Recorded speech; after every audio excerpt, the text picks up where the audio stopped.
We see a forest as a collection of silent giants. We walk among them feeling a sense of peace, of timeless permanence.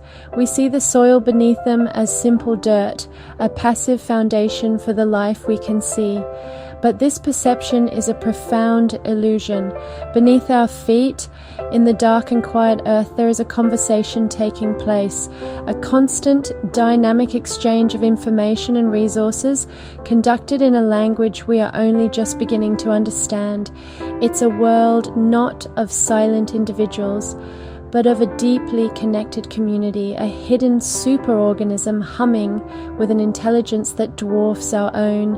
This is the story of that world, and how remembering its existence holds the key to our future. For much of the last century, our relationship with the soil was one of domination, not partnership. Driven by the promise of industrial efficiency, we treated this complex, living ecosystem as an inert medium to be controlled and manipulated. We forgot the ancient wisdom that knew the soil was alive. The focus shifted to chemistry, to a reductionist view of fertility defined by just 3 letters: N, P, and K, nitrogen, phosphorus, potassium. We believed we could bypass biology, force the land to yield more by simply adding synthetic inputs.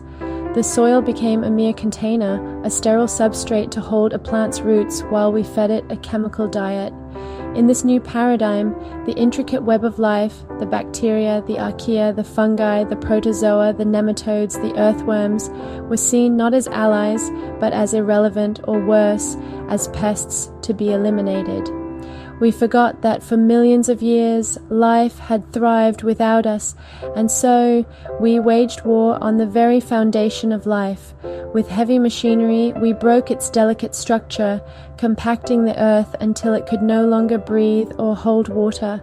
With relentless tilling, we exposed its precious organic matter to the sun, burning it off into the atmosphere as carbon dioxide. With a flood of synthetic fertilizers and pesticides, we silenced its biology. We killed the messengers, the builders, the recyclers. We turned vibrant, porous, fragrant earth into sterile, compacted, lifeless dirt. The consequences have been catastrophic. Widespread soil erosion that chokes our waterways, nutrient-depleted food that leaves us hungry for real nourishment, and agricultural lands that are increasingly dependent on chemical inputs just to function, teetering on the brink of collapse. We created a system of addiction, and the land is suffering from withdrawal. But a revolution is stirring right under our feet. Scientists, ecologists, and farmers are rediscovering a profound truth. The forest and the soil are not separate entities. They are inextricably linked by a vast, ancient network of fungi. This is the mycelial network, often called the Wood Wide Web. It is a biological internet, a subterranean superhighway woven from countless threads of mycelium. This isn't a parasitic relationship, it's the planet's most successful partnership. The fungi, unable to photosynthesize, extend their microscopic filaments, called hyphae, far into the soil, mining for water and crucial nutrients like phosphorus and nitrogen that are inaccessible to the plant's roots. In exchange, the trees and plants pipe liquid carbon, sugars created through photosynthesis, down to the fungi. It's a trade, a perfect symbiosis that has sustained terrestrial life for over 450 million years. But it's so much more than a simple marketplace. This network allows entire ecosystems to communicate. As scientist Suzanne Simard discovered, dominant mother trees use this network to shuttle nutrients to their shaded offspring. They can send distress signals about insect attacks to neighboring trees, which then ramp up their own chemical defenses. It is a system of cooperation, of resource sharing, of collective intelligence. This hidden network is the true foundation of the forest, a testament to the collaborative nature of life itself. For decades, we treated soil like dirt, an inert medium to be tilled and controlled. But a quiet revolution is taking root, one that sees the ground not as a factory floor, but as a living ecosystem. This is the promise of regenerative agriculture. Pioneering farmers are leading this charge.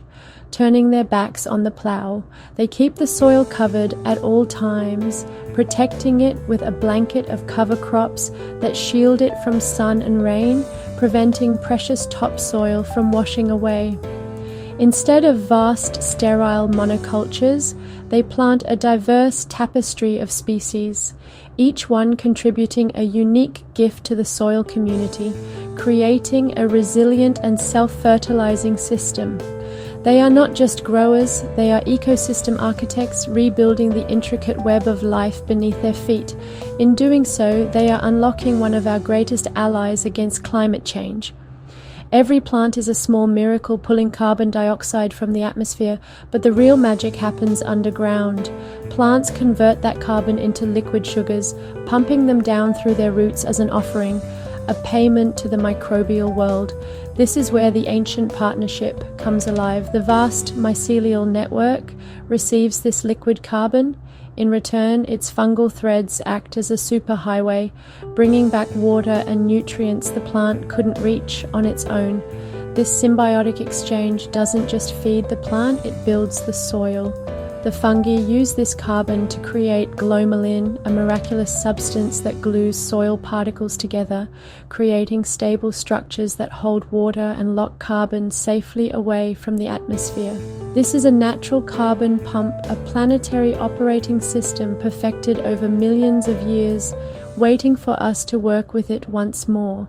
The rediscovery of life in our soil is more than a scientific breakthrough.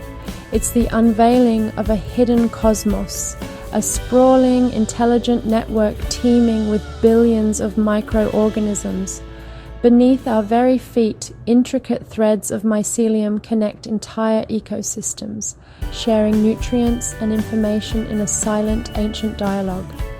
This is the Earth's true circulatory system, the foundation upon which all terrestrial life is built.